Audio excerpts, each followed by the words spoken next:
Assalamualaikum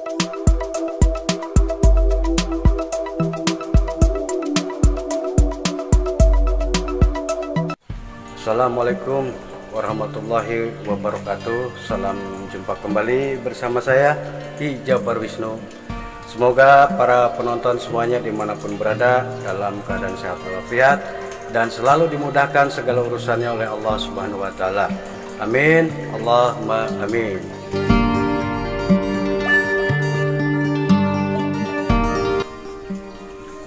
Jangan lakukan satu hal ini kalau tidak ingin tertutupnya seluruh pintu rezeki.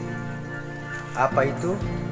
Simak baik-baik videonya, jangan di skip-skip atau jangan dilompat-lompat agar tidak gagal paham.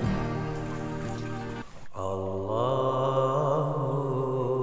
sholli wa sallim wa barik ala sayyidina Muhammadin nuri zati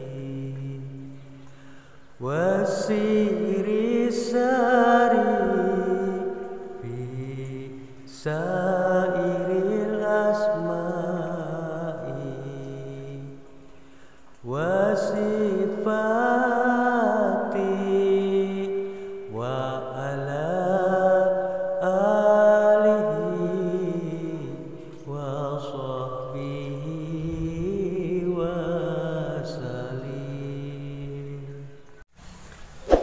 Para penonton yang dirahmati Allah dimanapun berada, pada kesempatan ini saya ingin mengupas berbagai pengalaman tentang satu hal perbuatan yang tidak boleh kita lakukan, bahkan dilarang dalam agama, karena akan menyebabkan tertutupnya seluruh pintu rezeki untuk kita dari arah manapun, dari depan, dari belakang, dari kanan, dari kiri, dari atas, dari bawah, tertutup. Apa itu? Yaitu perbuatan zina. Jangan coba-coba, jangan sekali-kali berbuat zina, maka tertutup sudah pintu rezeki kita. Tidak percaya, ya kalau mau coba silahkan, tapi saya nggak nyuruh. Tapi yang jelas itu akan menutup seluruh pintu rezeki kita.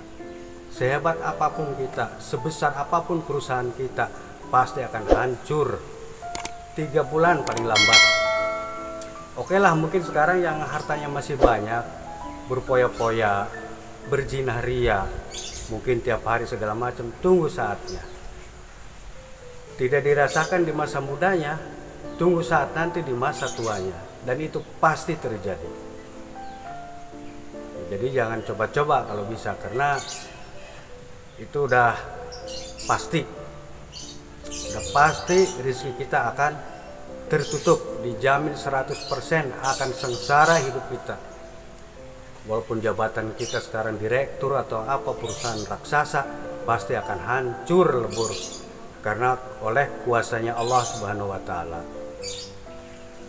Perbuatan zina adalah penyebab berhentinya rezeki kita dari arah manapun. Allah akan menutup seluruh pintu yang ada. Usaha apapun yang sudah berjalan akan hancur, akan mati total, akan gulung tikar, bangkrut sebangkrut-bangkrutnya. Jadi jangan coba-coba untuk melakukannya. Dosa dari perbuatan zina, ajabnya itu sangat pedih, bikin hidup kita di dunia saja sengsaranya minta ampun, apalagi nanti di akhirat kelak. Lantas solusinya bagaimana jikalau kita sudah terlanjur pernah berbuat? Tidak ada lain kecuali adalah dengan taubatan nasuha. Caranya bagaimana? Ya bisa tanya ke kiai terdekat atau ke ustadz-ustadz terdekat. Ya, kalau cara saya sendiri adalah ke satu, kita niat untuk bertobat, mohon ampun kepada Allah dengan jalan kita diawali mandi besar. Ya, cara niatnya yaitu niat saya mandi untuk membersihkan badan lahir dan batin saya dari segala kotoran karena Allah. Jadi baru kita mandi. Ya, niatnya adalah untuk membersihkan badan lahir, badan batin dari segala kotoran, dari segala dosa atau dari segala energi-energi negatif. Yang bagus dengan air kembang warna 7 karena aura daripada kembang itu, dari bunga itu sangat bagus sekali feedbacknya untuk tubuh kita. Tapi seandainya pun tidak ada, ya tidak jadi masalah, itu tidak merupakan sebuah kewajiban. Ya, intinya niat dulu mandi. Ya, mandinya di sore hari ketika besok kita mau puasa. Jadi yang kedua, kita melakukan puasa sunnah berapa hari terserah semampunya kita, mau 3 hari, mau seminggu, mau sebulan, ya terserah. Jadi niatnya adalah kita puasa sunnah untuk membersihkan badan lahir, badan batin karena Allah. Jadi silakan lakukan puasa seperti kita melakukan puasa di bulan suci Ramadan.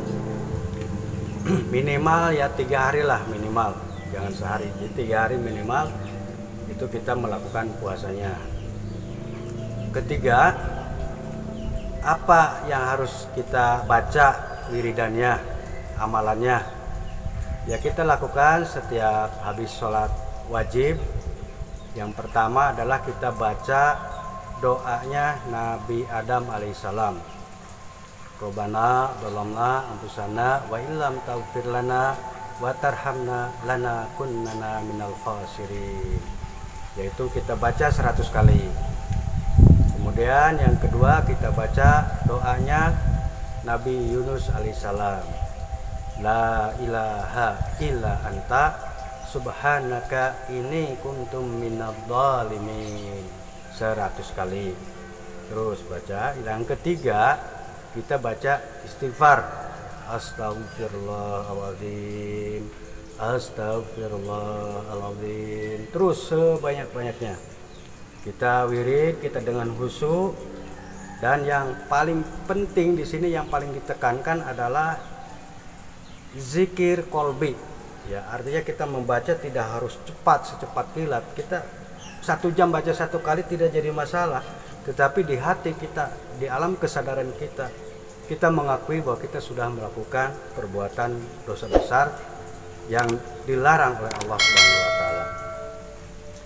Kita mohon ampun kepada Allah Subhanahu wa taala dalam hati, ya Allah, hamba mohon ampun atas segala dosa-dosa organ-organ tubuh hamba.